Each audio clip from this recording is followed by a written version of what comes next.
ಬಿಳಿ ಹುಳು 2025ರಲ್ಲಿ ಪ್ರತಿಯೊಂದು ಬೆಳೆಗೂ ಅತಿ ಹೆಚ್ಚು ಹಾನಿ ಮಾಡಿದ ಕೀಟವಾಗಿದೆ. ರೈತ ಬಾಂಧವರೇ, ಈ ಕೀಟವನ್ನ ವೈಟ್ ಗ್ರಬ್, ಬಿಳಿ ಗಿರಾರ್, ಗೊಬ್ಬರ ಹುಳು ಹೀಗೆ ಹಲವು ಹೆಸರುಗಳಿಂದ ಕರೆಯಲಾಗುತ್ತೆ. ಆದರೆ ರೈತ ಬಾಂಧವರೇ, ಇದು ಪ್ರತಿ ವರ್ಷ ಬೆಳೆಗಳಿಗೆ ಹಾನಿ ಮಾಡಿಯೇ ಮಾಡುತ್ತೆ. ಸೋಯಾಬೀನ್ ಇಂದ ಹಿಡಿದು ಶೇಂಗಾದವರೆಗೆ, ಟೊಮೆಟೊದಿಂದ ಹಿಡಿದು ಮೆಣಸಿನಕಾಯಿಯವರೆಗೆ, ಮೆಕ್ಕೆಜೋಳದಿಂದ ಹಿಡಿದು ಜೋಳದವರೆಗೆ ಇದು ಪ್ರತಿಯೊಂದು ಬೆಳೆಗೂ ಹಾನಿ ಮಾಡುತ್ತದೆ. ರೈತ ಬಾಂಧವರೇ, ಇದನ್ನು ಆರಂಭದಲ್ಲಿ ನಿಯಂತ್ರಿಸದಿದ್ದರೆ ಮುಂದೆ ಇದು ದೊಡ್ಡ ಮಟ್ಟದ ಹಾನಿಯನ್ನು ಉಂಟು ಮಾಡುತ್ತದೆ. ಮಳೆ ಬಂದ ತಕ್ಷಣ ಇದು ಮಾನ್ಸೂನ್ ಜೊತೆಗೆ ಹೆಚ್ಚುತ್ತಲೇ ಹೋಗ್ತದೆ. ರೈತ ಬಾಂಧವರೇ, ಹಾಗಾದರೆ ಇದನ್ನು ನಿಯಂತ್ರಿಸುವುದು ಹೇಗೆ, ಇದನ್ನು ಗುರುತಿಸುವುದು ಹೇಗೆ, ಇದನ್ನು ನಿಯಂತ್ರಿಸಲು ಯಾವ ತಂತ್ರ ಅನುಸರಿಸಬೇಕು ಎಂಬುದರ ಬಗ್ಗೆ ನಾವು ಈ ವಿಡಿಯೋದಲ್ಲಿ ಮಾತನಾಡಲಿದ್ದೇವೆ. ನಮಸ್ಕಾರ ರೈತ ಬಾಂಧವರೇ, ಕಾತ್ಯಾಯಿನಿ ಆರ್ಗ್ಯಾನಿಕ್ಸ್ ಯೂಟ್ಯೂಬ್ ಚಾನೆಲ್ಗೆ ನಿಮಗೆ ಸ್ವಾಗತ. ಚಾನೆಲ್ ಅನ್ನು ಇನ್ನೂ ಸಬ್ಸ್ಕ್ರೈಬ್ ಮಾಡದಿದ್ದರೆ ಕೂಡಲೇ ಸಬ್ಸ್ಕ್ರೈಬ್ ಮಾಡಿ. ಮೊದಲನೆಯದಾಗಿ ರೈತ ಬಾಂಧವರೇ, ಬಿಳಿ ಹುಳು ಎಂಬ ಕೀಟವು ನಮ್ಮ ಬೆಳೆಯೊಳಗೆ ಬಂದಿದೆ ಎಂದು ಗುರುತಿಸುವುದು ಹೇಗೆ? ಮೊದಲು ಅದನ್ನು ಅರ್ಥ ಮಾಡಿಕೊಳ್ಳೋಣ. ಇದನ್ನು ಗುರುತಿಸಲು ಒಟ್ಟು 4 ವಿಧಾನಗಳಿವೆ. ಇದರಿಂದ ನಾವು 90% ಖಚಿತಪಡಿಸಿಕೊಳ್ಳಬಹುದು. ನಮ್ಮ ಬೆಳೆಯೊಳಗೆ ಬಿಳಿ ಹುಳು ಬಂದಿದೆ ಎಂದು ತಿಳಿಯಲು ಮೊದಲ ಲಕ್ಷಣವೆಂದರೆ, ರೈತ ಬಾಂಧವರೇ, ನೀವು ಹೊಲವನ್ನು ನೋಡಿ. ನೀವು ಬೆಳೆಗೆ ಸರಿಯಾಗಿ ನೀರು ಕೊಟ್ಟಿದ್ದೀರಿ ಮತ್ತು ಸೂರ್ಯನ ಬೆಳಕು ಕೂಡ ಚೆನ್ನಾಗಿ ಬೀಳ್ತಿದ್ದೆ ಅಂದ್ರೆ ಅತಿಯಾದ ಬಿಸಿಲು ಇಲ್ಲ, ಅಂದ್ರೆ ಗಿಡಗಳಿಗೆ ಒತ್ತಡವೂ ಇಲ್ಲ, ಮತ್ತು ನೀವು ಗೊಬ್ಬರ ಎಲ್ಲವನ್ನು ಸರಿಯಾಗಿ ಕೊಟ್ಟಿದ್ದೀರಿ.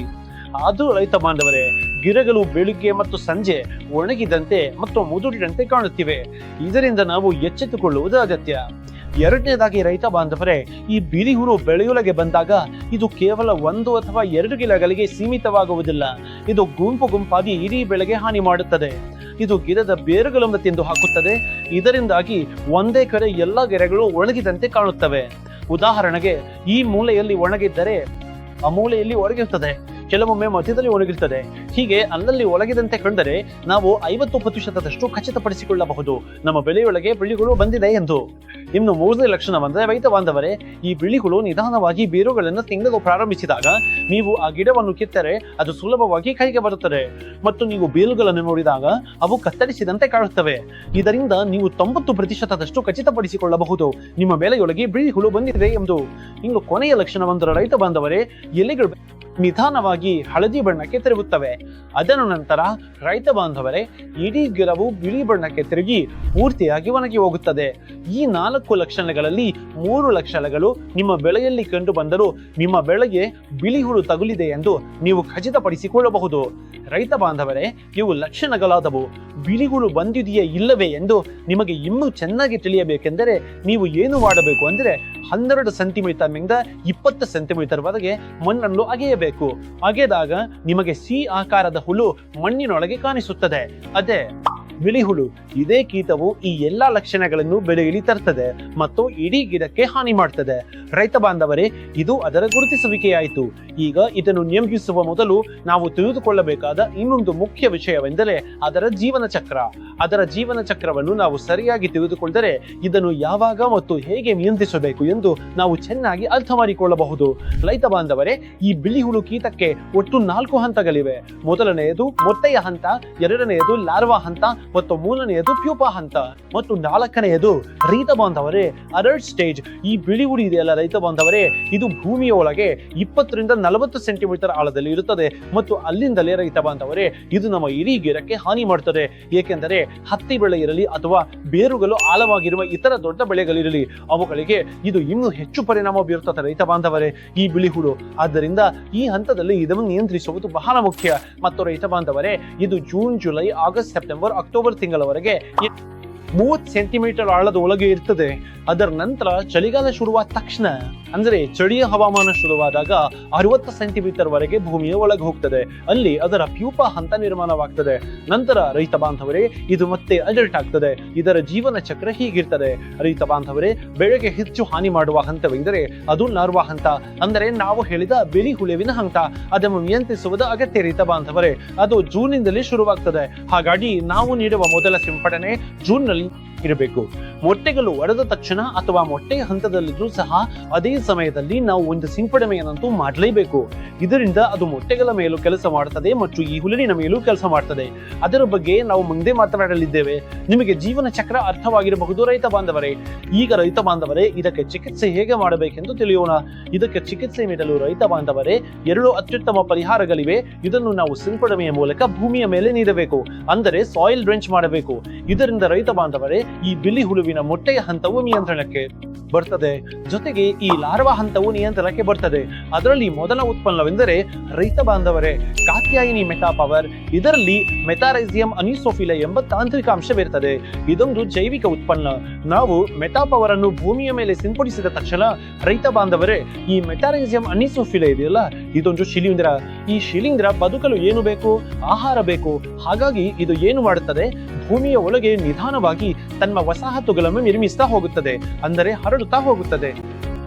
ಇದು ಬಿಳಿ ಹುಳುವಿನ ಸಂಪರ್ಕಕ್ಕೆ ಬಂದ ತಕ್ಷಣ ವಿನಾಶಕಾರಿ ಆಗ್ತದೆ. ಅಂದ್ರೆ ಈ ಮೆಟಾರೈಸಿಯಂನ ಕೆಲಸವು ದುಪ್ಪಟ್ಟಾಗ್ತದೆ ರೈತ ಬಾಂಧವರೇ. ಆ ಬಿಳಿ ಹುಳುವಿನ ಮೇಲಿರುವ ಕ್ಯೂಟಿಕಲ್ ಮೂಲಕ ಇದು ಇಡೀ ಕೀಟದ ಒಳಗೆ ಹೋಗ್ತದೆ. ಅದನ್ನೇ ತಿನ್ನುತ್ತಾ ಇದು ವೃದ್ಧಿ ಆಗ್ತದೆ ಮತ್ತು ಇಡೀ ವೈಟ್ ಗ್ರಬ್ ಅನ್ನು ಕೊಂದಾಗ್ತದೆ ರೈತ ಬಾಂಧವರೇ. ಮತ್ತು ಅದರ ಜೊತೆಗೆ ಮೊಟ್ಟೆಯ ಹಂತವಿದ್ದು ಸಹ ರೈತ ಬಾಂಧವರೇ ಆ ಮೊಟ್ಟೆಯನ್ನು ಸಹ ಈ ಮೆಟಾ ಪವರ್ ಸಂಪೂರ್ಣವಾಗಿ ನಾಶಪಡಿಸುತ್ತದೆ. ಆದ್ದರಿಂದ ಆರಂಭದಲ್ಲಿ ನಾವು ಬೆಲೆ ಹಚ್ಚಿದ್ರು ಅಥವಾ ಹಚ್ಚುವ ಆಲೋಚನೆಯಲ್ಲಿದ್ರು ಮೊದಲು ಮೆಟಾ ಪವರ್ ಸಿಂಪಡಣೆ ಮಾಡಬೇಕು. ನಿಮ್ಮ ಭೂಮಿಯಲ್ಲಿ ಪ್ರತಿ ವರ್ಷ ಬಿಳಿ ಹುಳುವಿನ ಕಾಟ ಹೆಚ್ಚಾಗಿ ಕಂಡು ಬರುತ್ತಿದ್ದರೆ ಈ ಸಿಂಪಡಣೆಯನ್ನು ನೀವು ಖಂಡಿತವಾಗಿ ಮಾಡಬೇಕು ರೈತ ಬಾಂಧವರೇ. ನಿಮ್ಗೆ ಮೆಟಾ ಪವರ್ ಎಲ್ಲಿ ಸಿಗ್ತದೆ ಎಂದು ಯೋಚಿಸುತ್ತಿದ್ದರೆ ರೈತ ಬಾಂಧವರೇ, ಇಲ್ಲಿ ನಾವು ಒಂದು ಸಂಖ್ಯೆಯನ್ನು ನೀಡಿದ್ದೇವೆ. ಕೂಡಲೇ ಕರೆ ಮಾಡಿ ಮತ್ತು ಮೆಟಾ ಪವರ್ ಅನ್ನು ಆರ್ಡರ್ ಮಾಡಿ. ಇಂದು ಅಥವಾ ನಾಳೆ ನಾವು ಸಿಂಪಡಣೆ ಮಾಡಲೇಬೇಕು. ಆದರೆ ಖಂಡಿತವಾಗಿಯೂ ಈ ಉತ್ಪನ್ನವನ್ನ ನಿಮ್ಮ ಬಳಿ ಇಟ್ಕೊಳ್ಳಿ. ಇದರ ಪ್ರಮಾಣದ ಬಗ್ಗೆ ಮಾತನಾಡುವುದಾದರೆ ರೈತ ಬಾಂಧವರೇ, 1 ಎಕರೆಗೆ ಸಾಯಿಲ್ ಡ್ರೆಂಚ್ ಅಥವಾ ಸಾಯಿಲ್ ಅಪ್ಲಿಕೇಶನ್ ಮೂಲಕ ನೀವು 2 ಲೀಟರ್ ತೆಗೆದುಕೊಳ್ಳಬೇಕಾಗ್ತದೆ. 1 ಎಕರೆಗೆ ನೀವು ಪೌಡರ್ ರೂಪದಲ್ಲಿ ತೆಗೆದುಕೊಳ್ಳಬಹುದು ರೈತ ಬಾಂಧವರೇ. ಇವೆರಡರ ನಡುವಿನ ವ್ಯತ್ಯಾಸವೆಂದರೆ ಲಿಕ್ವಿಡ್ ರೂಪದಲ್ಲಿ 2x10⁸ ಕೌಂಟ್ ಇರ್ತದೆ ರೈತ ಬಾಂಧವರೇ ಮೆಟಾರೈಸಿಯಂ ಅನಿಸೋಫಿಲೆಯದ್ದು, ಮತ್ತು ಪೌಡರ್ ನಲ್ಲಿ ರೈತ ಬಾಂಧವರೇ 5x10⁸ ಕೌಂಟ್ ಇರ್ತದೆ. ನೀವು ಪೌಡರ್ ತೆಗೆದುಕೊಳ್ಳುತ್ತಿದ್ದರೆ ಕೊಟ್ಟಿಗೆ ಗೊಬ್ಬರ ಮತ್ತು ಮಣ್ಣಿನೊಂದಿಗೆ ಬೆರೆಸಿ ಇಡೀ ಬೆಳೆಗೆ ಉದುರಿಸಬಹುದು, ಅಥವಾ ನೀರಿನೊಂದಿಗೆ ಬೆರೆಸಿ ಭೂಮಿಯ ಮಾಡಬೇಕಂದ್ರೆ ನೀವು ಲಿಕ್ವಿಡ್ ತೆಗೆದುಕೊಳ್ಬಹುದು.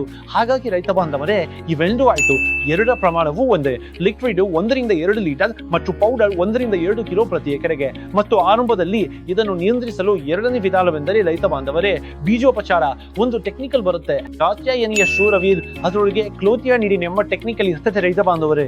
ಆ ಟೆಕ್ನಿಕಲ್ ಜೊತೆಗೆ 2 ರಿಂದ 3 ಗ್ರಾಂ ಪ್ರತಿ ಕಿಲೋಗೆ ಬೀಜೋಪಚಾರ ಮಾಡಿ ಬೀಜ ಬಿತ್ತಿದ್ರೆ ಈ ವೈಟ್ ಗ್ರಾಮ್ ಸಮಸ್ಯೆ ಇದೆಯಲ್ಲ ಅದನ್ನು ನಾವು ನೋಡ್ಲೇ ಸಾಧ್ಯವಿಲ್ಲ. ಏಕೆಂದ್ರೆ ಈ ಕ್ಲೋಥಿಯಾನಿಡಿನ್ ಟೆಕ್ನಿಕಲ್ ಇದೆಯಲ್ಲ ಇದು ತುಂಬಾ ಸಿಸ್ಟಮಿಕ್ ಆಗಿ ಕೆಲಸ ಮಾಡೋ ಟೆಕ್ನಿಕಲ್ ಆಗಿದೆ.